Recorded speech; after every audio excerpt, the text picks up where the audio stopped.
Ya, saya sampaikan Yance insya Allah nanti akan kita sesuai dengan hasil MRI karena kondisinya tidak memungkinkan. Tadi disepakati kita akan pulangkan dan kita akan panggil Malik Rizaldi ya dari Madura United dan juga kita akan panggil Tadio.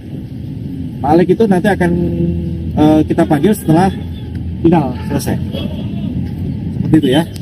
Nah, oke teman-teman, kali saya akan kembali lagi yang membahas mengenai kabar terbaru dari timnas Indonesia, dan di sini pun saya akan fokus ya mengenai updatean timnas senior.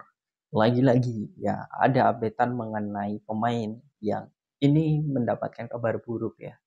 Mengapa kabar buruk? Karena memang dirinya kemungkinan besar untuk bermain saat melawan Irak itu sangat kecil. Ya, pemain ini pemain inti dan juga dia selalu jadi akan Sintayong baik di Piala Asia kemudian di kualifikasi Piala Dunia sebelumnya ya dia selalu menjadi pemain inti ya apalagi kalau bukan sosok Yance Sayuri.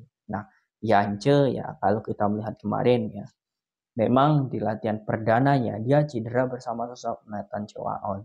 Nathan sudah pulih ya, sudah recovery ya walaupun di latihan kedua dia terpisah ya, latihan terpisah. Kemudian Yance juga terpisah, tetapi di latihan ketiga Nathan itu sudah sembuh, tetapi berbeda dengan sosok Yance. Dan ini sudah dikabarkan oleh dokter tim bahwa sebenarnya Yance ini untuk bisa ya ataupun bermain itu sebenarnya akan sulit saat melawan Irak. Kemudian teman-teman, kalau dilihat dari beberapa perencanaan Sinteyong yang mengenai beberapa pemain yang akan dimainkan, itu sepertinya akan ada beberapa perombakan ya. Karena memang ada pemain-pemain yang sudah datang ya seperti ya ini ada sosok Arhan yang sudah datang, kemudian juga Justin ini sudah mulai ini persiapan untuk berangkat dari bandara Jepang ya. Ini semuanya sudah mulai persiapan untuk datang. Jadi kalau ya sosok Yance ini tidak bermain, yang jelas ada beberapa kerugian ya. Kerugiannya itu adalah di sisi kanan kita ya. Yang di situ sebenarnya kalau Yance bermain itu sangat bagus ketika dia bersama sosok Sandy Walsh untuk membantu lini penyerangan. Nah, ini sebenarnya jadi modal yang sangat bagus. Tapi bagaimana lagi kita harus melihat ya bahwa kondisi Yance ini juga tidak bisa dipaksakan. Oke, Verndong sudah ikut latihan tadi pagi ya. Jadi dia pasti ini akan mendapatkan slot di situ. Karena tidak mungkin tidak ya. Dia pun bergabung latihan pasti memiliki alasan. Jadi fix ya. Jadi untuk kuota satunya itu pasti diisi oleh Verndong. Dan untuk satunya di slot kiper ini ya mungkin bisa saja kalau memang tidak terkejar ya. Ini bisa saja memanggil sosok Nadeo ya. Ya. Kalau dilihat ya dari beberapa aspek lah ya, back ya, kemudian striker, kemudian pemain tengah, semuanya sekarang sudah lengkap ya, semuanya sudah lengkap. Tetapi seperti sosok Jay ya, itu memang belum bisa bermain. Karena memang dia masih playoff bersama Venezia, kemungkinan dia bermain itu saat melawan Filipina. Nah, skuadnya itu sudah sangat lengkap saat ini.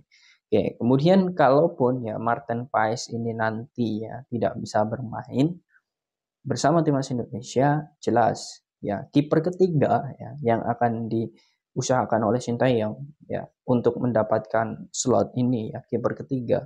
Karena yakin sekali sih ya untuk Hernando pasti akan ditempatkan sebagai kiper utama. Kemudian Adi Satrio pun juga tidak tergantikan di kiper kedua ya karena keduanya ini kualitasnya sama bagusnya. Kemudian selanjutnya mungkin karena ya sosok Nadia atau Sahrul Trisna ini ya tidak terlalu on fire, jadi mungkin dia bisa ditempatkan jadi kiper ketiga ataupun juga Sirus Margono. Itu teman-teman ya. Oke.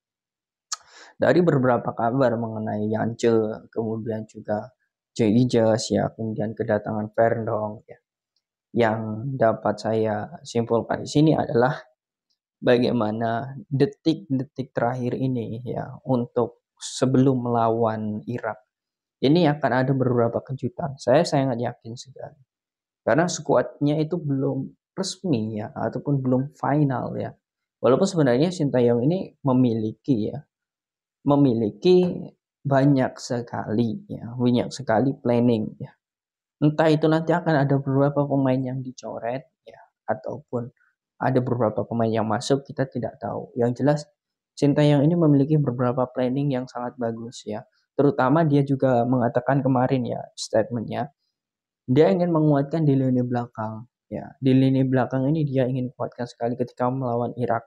Ya jarang-jarang sekali ya dia bilang seperti ini karena memang biasanya pelatih ya sekelas Sintayong pun selalu optimis ya bahwa dia ingin sekali tampil menyerang. Nah, ini selalu yang ia katakan ya di sebelum-sebelum laga karena formasinya selalu mengandalkan 3-4-3. Nah, tetapi untuk laga saat lawan Irak ya, dia memberikan statement, kita di U23 kalah ya. Dan kalahnya itu faktor wasit. Kemudian untuk senior ya, dia juga mengatakan timnas kita agak sedikit kurang bisa bersaing di situ. Makanya dia ingin menguatkan back di situ. Nah, dengan adanya hal ini, ya, dengan adanya beberapa statement Sintayong itu diharapkan nanti bisa menjadi tolak ukur bagaimana lini belakang kita semakin kuat, ya.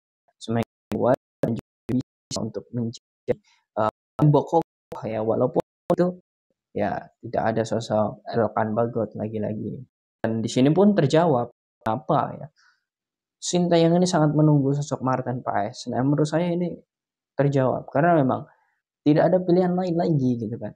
Karena di lini belakang ini adalah sosok sentral atau pemain-pemain sentral lah ketika melawan tim besar seperti Irak ya khususnya. Karena kita kalau ya itu kalah ya itu kita mendapatkan penurunan poin sekitar 9 poin ya. Kemudian kalau kita imbang kita mendapatkan poin 5 ya. Kemudian kalau kita menang itu kita mendapatkan poin 7 ya. Artinya ini bisa membuat kita sebenarnya terbuka lebar untuk memperbaiki peringkat FIFA. Ya setidaknya kita imbang lah melawan Irak ini. Kalaupun tidak ya jangan sampai lah kita jangan berdoa kalau kita kalah. Tetapi itu yang menjadi planning saat ini. Maka dari itu tidak adanya Yance Sayuri, kemudian juga masih dipertimbangkannya ya atau masih 50-50% Martin Paes. Ya, menurut saya tidak ada pilihan lain kecuali Sintayong mendatangkan kiper ya, kiper lapis ketiga ya ataupun back. Ya itu saja. Itu saja poinnya. Yang jelas tidak lebih dari di posisi itu ya. Kalau di tengah kemudian di depan itu sebenarnya tidak mungkin. Yang jelas di posisi itu. Nah, itulah teman-teman ya yang jelas seperti itu mengenai kabar terbaru timnas Indonesia saat ini ya semoga saja untuk melawan Irak nanti dan melawan Filipina kita bisa menangkan laga. Nah, bagaimana menurut kalian teman-teman dengan skuad saat ini? Apakah kalian yakin timnas Indonesia nanti mampu untuk bisa menangkan laga dengan skuad yang ada saat ini? Silahkan kalian tulis di kolom komentar.